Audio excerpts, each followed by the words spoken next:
besar belum tentu memuaskan. Tapi kejantanan itu nggak ada sangkut pautnya sama size. Oke. Yang penting tahan lama.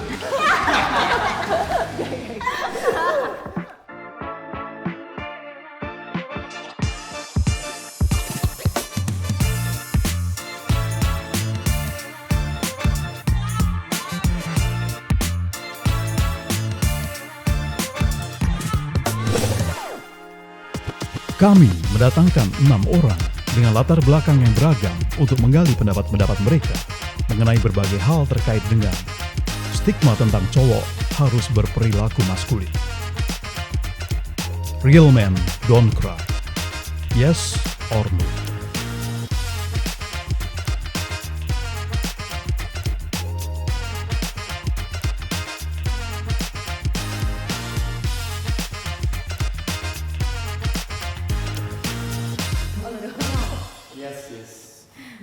Coba dari Yes dulu.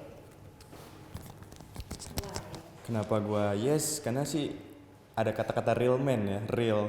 Ya kalau real man berarti harus perfect dong, never cry, jangan nangis lah, never hurts.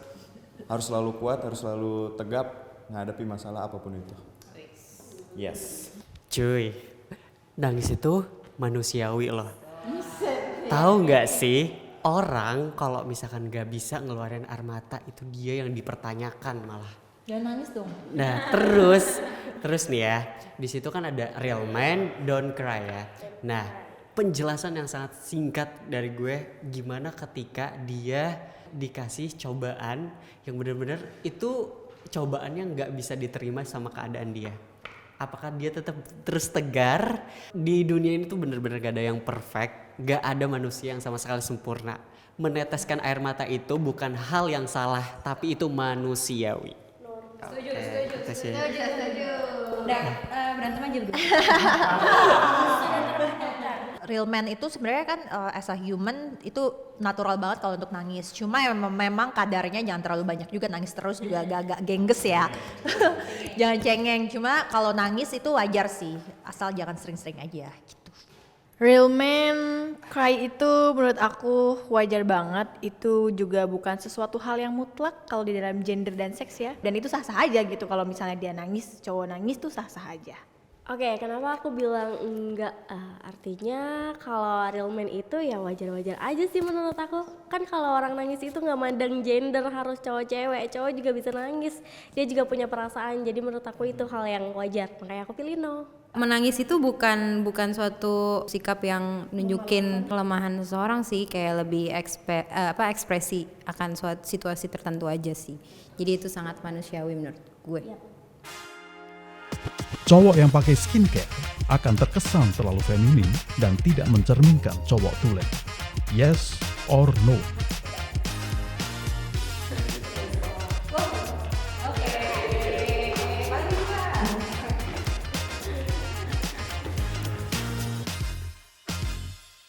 Menurut saya laki-laki menggunakan skincare itu boleh-boleh aja dan sangat diperbolehkan karena kan itu buat kesehatan skin barrier-nya dia sendiri juga ya.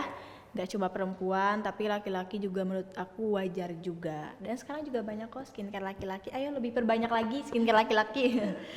Wajar sih, udah itu aja. Menurut aku juga wajar banget sih. Setuju ya?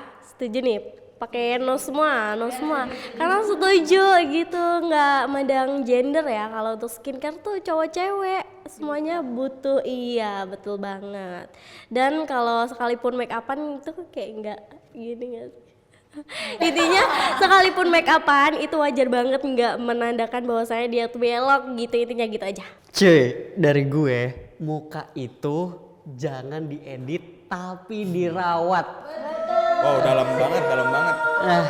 Nah, yang perlu kalian tahu lagi ya, gak ada namanya skincare untuk bener-bener 100% untuk perempuan. Kalau misalkan skincare 100% untuk perempuan, kenapa dunia ini menciptakan skincare untuk laki-laki? Buat apa? Jadi buat kalian yang mikir kalau cowok pakai skincare itu kayak benci atau gak cocok, itu salah.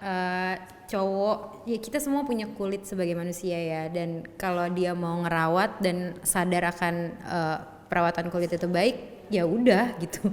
Nggak usah lu judge dia banci atau gimana. Menurut gue sih ya nggak gitu sih. Apalagi gue as a man ngapain banget. As a real man. A real man, real man. Tapi tetap perawatan sih. Itu pokoknya. Ya nggak apa-apa lah, why not skincare mau cewek mau cowok ya kan. Skincare kan ya obat gitu, bukan berarti untuk hal membencongkan ya, sorry ya. Kalau dari gue, dari namanya aja kan skincare bukan woman care, so jadi ya itu untuk kulit kan untuk kulit manusia, dan manusia itu ada perempuan dan laki-laki. Jadi semuanya bisa pakai karena itu untuk merawat dirinya gitu. Kalau dia nggak pakai skincare mungkin kulitnya udah bagus, atau emang dia emang nggak ada duit aja buat beli skincare. Gitu, oke. Kita semuanya no. Skincare for all. Jika cowok jadi seorang model atau dancer, akan terkesan tidak maskulin. Yes or no?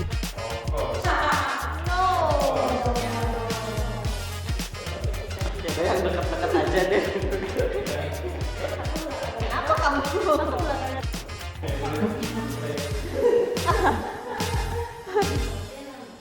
Oke, kalau menurut gue itu tetap atau cowok maskulin. Maskulinitas dan skill itu beda gitu. Jangan disangkut pautin dengan maskulinitas. Kalau skill itu ya itu bagus, dia punya skill, dan jangan dinilai kalau yang punya skill dancer ataupun model itu dia nggak maskulinitas. Itu hapus stigma ini. Don't be stupid woman.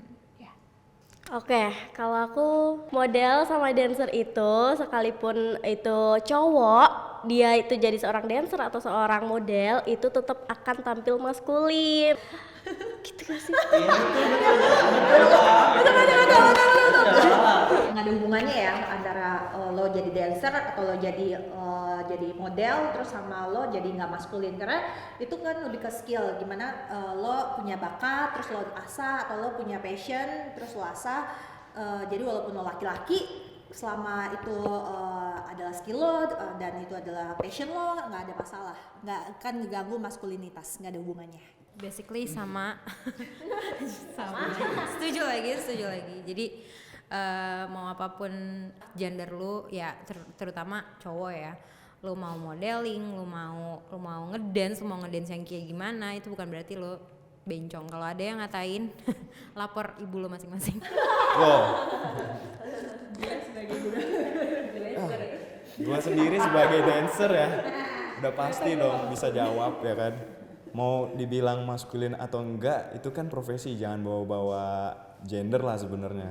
Namanya profesi kan bisa all gender, cuman memang adalah beberapa oknum yang ngerusak profesi itu ya, ada stigma bikin wah kalau cowok ngedance bencong, sorry ya, banci lah atau apa. Ya itu cuman oknum, jangan lihat nama profesi dancer atau modelnya. Itu cuman itu oknum. Sisanya I said no for this. That's it. He's still a real man. I'm still real man. Real man don't cry. Cowok harus lebih dominan daripada cewek. Yes or no? I said yes for this time. No.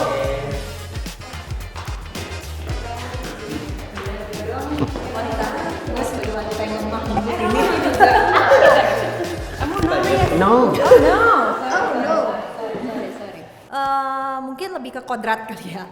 Ini kita ngomonginnya dominan di relationship. Jadi menurut gue kenapa harus dominan ya, karena lebih ke ya tadi lagi ke kodratnya, supaya dia bisa mendirect si perempuan itu. Dominan ini bukan berarti dia ngatur-ngatur terus habis itu kayak jadi otoriter, bukan kayak gitu ya. Tapi lebih kayak dia bukan tipe yang kayak kamu mau makan apa terserah gitu, kamu mau kemana nggak tahu gitu. Jadi kayak apa sih nih kalau kayak gitu kan, kayak pusing banget kan, emosi nih jadinya. Jadi dominannya lebih ke arah kayak dia tahu arahnya mau kemana. Jadi sebagai perempuan pun juga jadi bisa ikutan mengimbangi. Jadi kalau misalnya perempuannya yang terlalu dominan, jadinya kan cowoknya kayak lembek yang kayak nggak ada arah gitu loh gitu.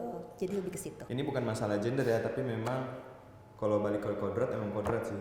Karena gue pernah ngerasain gue nyuruh cewek itu jadi dominan dan itu rusak semua. rusak semua. Pokoknya emang lebih bagusnya cowok tuh dominan, yang bisa memimpin, make a decision, even decisionnya kurang bagus, tetap itu jadi dominan. Ya paling pasangannya ceweknya itu bisa ngebantu, kasih saran, bisa salahin lah gitu. Nah nanti bisa benerin. Itu aja sih singkat aku. Yes. Dominan apa enggak menurut gue dari sisi situasi dan apa dulu ya. Jadi kayak lebih ke 50-50 sih sebenarnya gue antara ya sama no. Karena kalau menurut gue ya harus seimbang aja kalau in general ya. Wanita sama perempuan sama laki-laki tuh harus lebih mengimbangi dan saling beriringan aja, nggak usah harus ada yang lebih dominan ini dan ini gitu. Sekarang gue tuh sebenarnya 11-12 untuk pendapat pertama itu dilihat dari mananya dulu gitu ya. Nah kalau lu emang hubungannya pengen baik-baik aja gitu ya, lo ya udah ya kayak misalkan lo mau ngejalanin, lo tapi lebih mendominasikan ke cowok lo terus gitu kan, atau lo mendominasikan si ceweknya terus takutnya membebankan. Nah jadi kalau menurut gue ini tuh kita ngelihat dulu situasinya bener apa kata Kak Olive sih. Lihat dulu situasinya. Pokoknya lo kalau bisa ya yuk sama-sama aja gitu. By the way, aku nggak setuju ya kalau misalnya laki-laki itu harus dominan. Kalau kodrat tuh setahu aku ya, aku baca di buku Gender dan Seksualitas, lupa penulisnya siapa. Kodrat seorang perempuan itu melahirkan, menyusui, menstruasi dan lain-lainnya. Kodrat seorang laki-laki itu menghasilkan sperma. Gak, ini serius, gak serius. Ini menghasilkan sperma dan yang berhubungan dengan seksualitas yang melekat sudah ada dari ketika dia lahir, keluar dari rahim gitu kan. Kalau yang lainnya itu masuk ke gender gitu, sifat. Jadi menurut aku bukan kodrat, dominan itu bukan kodrat. Jadi dominan itu gak bisa nih kalau harus laki-laki aja yang punya. In general, jadi laki-laki tuh gak bisa dominan dalam pemerintahan, pendidikan, terus apalagi ya dalam hal kesehatan dan lain-lain tuh prioritasnya itu kan kebanyakan kan di pemerintahan juga sekarang kan perempuan itu di bawah 50% ya, laki-laki sangat dominan untuk menduduki kursi-kursi pemerintahan. Ini aku bahas yang di pemerintah sama pendidikan ya. Itu sih menurut aku gak bisa untuk laki-laki dominan khususnya di hal tersebut, pendidikan maupun hak untuk bekerja dan lain-lain. By the way, kenapa aku pilih no? Karena di dalam hubungan aku nggak terima banget kalau pasangan aku lebih unggul atau lebih dominan. Karena namanya hubungan tuh cowok cewek, nggak bisa kalau cowoknya aja. Mohon maaf ya, kalau misalkan yang di luar sana itu cowoknya lebih dominan. Tapi kalau aku sih nggak, karena aku nggak mau didominanin sama pasangan aku. Didominalisasi. Iya, salah perkataan, sorry. Aku kan pribadi yang gimana ya, yang nggak suka disuruh atau lebih tepatnya yang kamu gini. Aku nggak bisa yang kayak gitu. Aku juga pengen kamu tuh juga gini, kamu nggak boleh gitu. Aku juga pengen mengutarakan kayak gitu. Jadi aku nggak setuju kalau harus dominan. Kejantanan seorang cowok berdasarkan ukuran penisnya. Yes or no?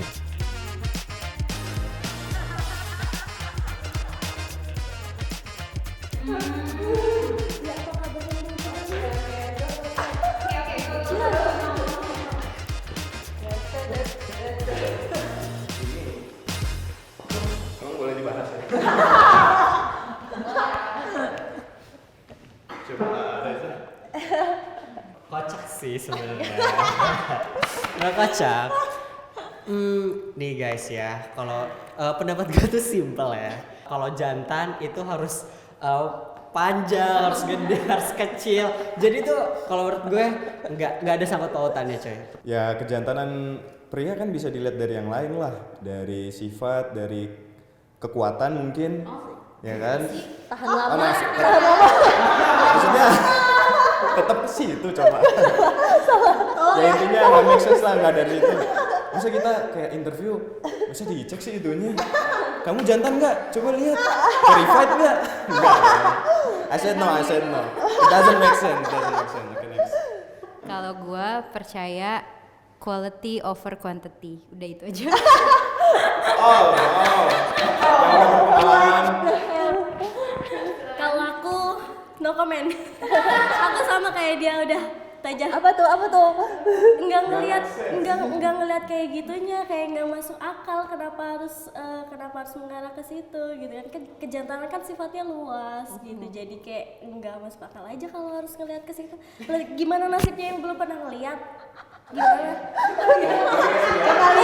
Nggak masuk akal, nggak masuk akal. Tunjukkan aurat. Oke, kalau menurut gue juga nggak ada hubungannya juga karena besar belum tentu memuaskan.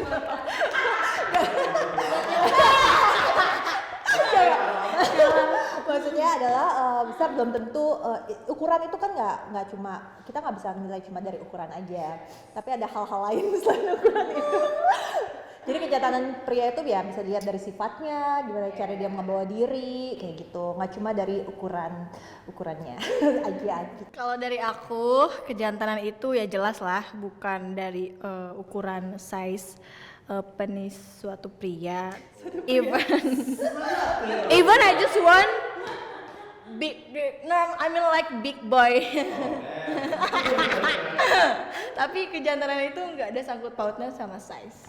Oke, yang penting tahan lama. Tahan lama dalam mengambil kesimpulan, keputusan dan bekerja. Gitu. Kayak ampun.